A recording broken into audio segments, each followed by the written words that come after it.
इच्छाधीन पत्र ना एटा ओडिया आत्मार कहला पंचम एकक यूनिट 1 अलंकार कहला अलंकार कहले काव्यर शोभा विधायक एक धर्म को बुझाए कहले अलंकार कहले तुम कौन बुझिल काव्य माने कविता कविता को जी सुंदर करके गढ़ा सी हूँ अलंकार कहला कवि सर्वदा चेष्टा करे काव्य साहित्यर सौंदर्य वृद्धि करी रसिक पाठक मान हृदय को आकृष्ट करने ताले किए सब बेले चेष्टा करे ना किए रे कवि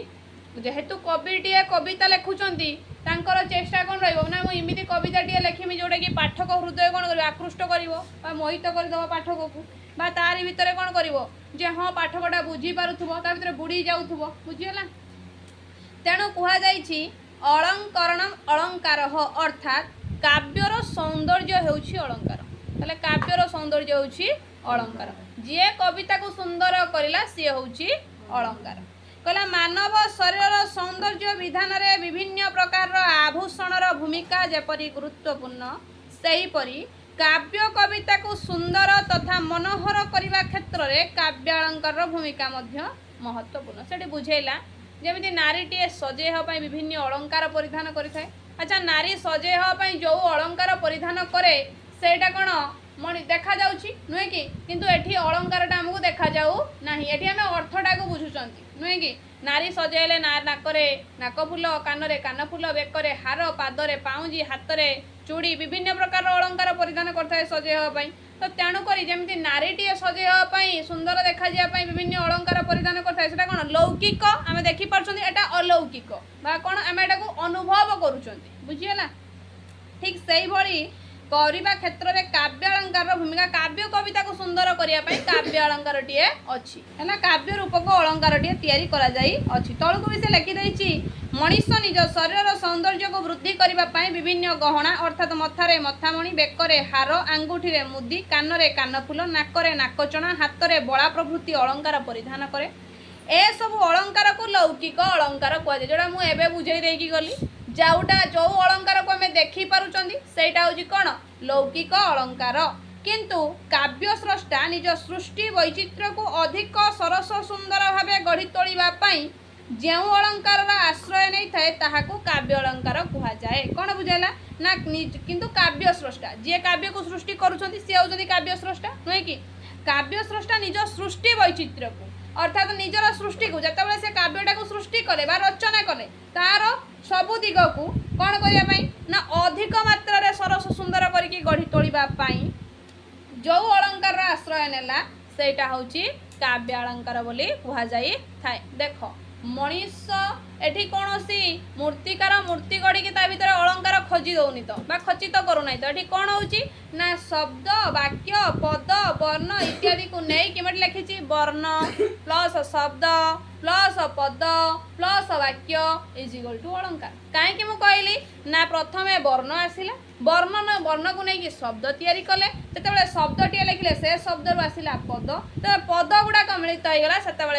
वाक्य यही वाक्य भितर जो प्रकार जिनस को निहित करागला जो अर्थटा को परिवेषण करागला सेटा है अलंकार बुझीपार तापर कौन कहते ना जी काव्य को सरस सुंदर और रमणीय कर गढ़ी तोड़ी थाए ताहाकू अलंकार कहुए अच्छा काव्य को सरस सुंदर करके किए गढ़ अलंकार गढ़ अर्थटीए तैयारी हेले सुना काव्यटा आमको सरस सुंदर लगे अच्छा से जो काव्यटा लिखिले से गोटे वाक्य आकार आसी तुम प्रबंध हो एकांकिका हो नाटक हो उपन्यास हो जेकोसी विषय वस्तु हो गोटे वाक्य को लेकिन गढ़ी होती ना कौन किसी पद फद को नहीं तैयारी गोटे वाक्य द्वारा सी आरंभ होती तो तेणुक से वाक्य जो अर्थ गुड़ाक आसी थाए से अर्थ भितर लुचि रही है कौन अलंकार तापर कौन कहते यह काव्यिक सुषमा वृद्धि सहायक होता है सेथिपाई आलंकारिक भामुह कहते न कांतमपि निर्भूषं विभाति वनितां मुखम अर्थात अलंकार बिना नारीर मुखमंडल और अंग प्रत्यंगांतिर सौंदर्य जेपरी प्रकाशित हो पारे नहीं ठीक सही परी काव्य सुंदरी अलंकृता नहेले रसिक पाठक को आकर्षित करि परिबो नहीं कौन बुझेले कहउचंती कौन कहले ना अलंकार बिना नारीटे गोटे पार्टी को जीव अटेंड करिया गोटे पार्टी अटेंड करते जीव कि कोई जगह बुलते जीव बिना अलंकार नारी पड़े जीव ना केबे जीव ना तो हुए तो नाकरे नाकबुलटे पिंधिबो किछि सेगुडा कुआ जाउन जे लिपस्टिक आईब्रो काजल एगुडा लगिजो ता मेंडेटरी नुह मेंडेटरी को जिंस अलंकार नाक फुल कान फुल हार मुदी तुम कौन पाउंजी एगुड़ा तो निहाती पिंधि ना आभूषण नुहे कि एटा तो पिंधि ना भूषण हूँ लज्जा आभूषण हूँ अलंकार नुहे कि से सारा कहूँ जमी ए सब जिन पिंधिले नारीर मुखमंडल अति सुंदर देखा जाए ता अंग प्रत्यंगांतिर सौंदर्य वृद्धि पाई थाए ठीक से ही भली कौन होता है ना काव्य सुंदरी अलंकृता जदि न हम ताले से रसिक पाठक मान हृदय को आकृष्ट कर आमे बंदीर विरह व्यथा कविता को पढ़िले नुहे कि ये जो बंदीर विरह व्यथा कविता पढ़िले ता भीतर जदि सही भाव से कौन से उद्देश्य से मानसिकता को लेकिन जदि सही जिनसा लिखा जाए न था ता भीतर किसी अलंकार दि जाए न था से कविता आमको आकृष्ट करता कि तो तेणुक दुख रूपक अलंकार हो कि प्रेम रूपक अलंकार हो कि विच्छेदर अलंकार हो जेकोसी अलंकार हो दि जाए ना दि जाए दि जाए शब्द रूपक हो अर्थ रूपक हो निहाती किसी ना किसी अलंकार से स्थान दि जाए अच्छी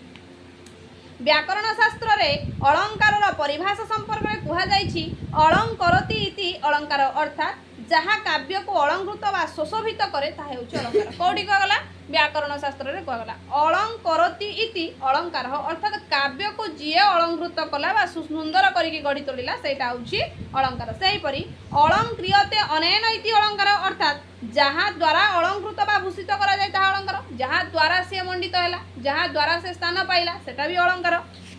आचार्य दंडींकर मतरे आचार्य दंडी काव्यादर्श ग्रंथ में कहते काव्य शोभाकरान धर्मान अलंकारान प्रचक्षते अर्थात जो धर्म काव्यर बा सौंदर्य वर्धित करे अलंकार कहले जो धर्म गोटे धर्म नियाती अच्छी जार कार्य होची काव्य को सुंदर करवा जार काम होची काव्य को सरस सुंदर करके गढ़ी तोड़ा से क्षेत्र में कौन आसब अलंकार हम यह काव्यर अस्थिर धर्म यहाँ हूँ काव्यर अस्थिर धर्म बुझीपार यही दृष्टिकोण विचार कले साहित्य अलंकार एकांत उपयोगी तो तेणुक जदि आम एसबू जिनस को विचार करवा साहित्य अलंकार नित्यांत आवश्यक बुझीपार कहला तापर आसला कौन अलंकार प्रकार भेद अच्छा अलंकार को केते भार व्यक्त कर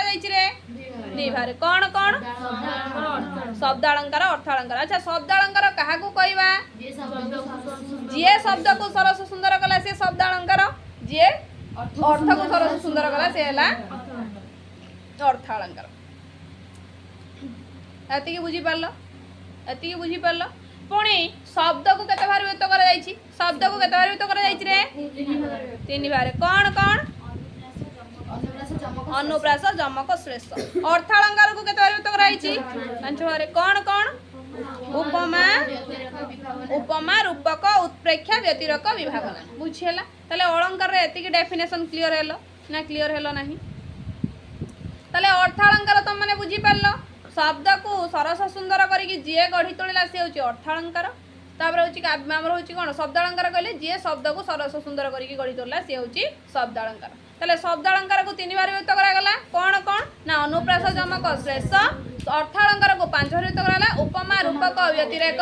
उत्प्रेक्षा विभावना बुझी पारल एतिकी बुझीला रे बुझीला।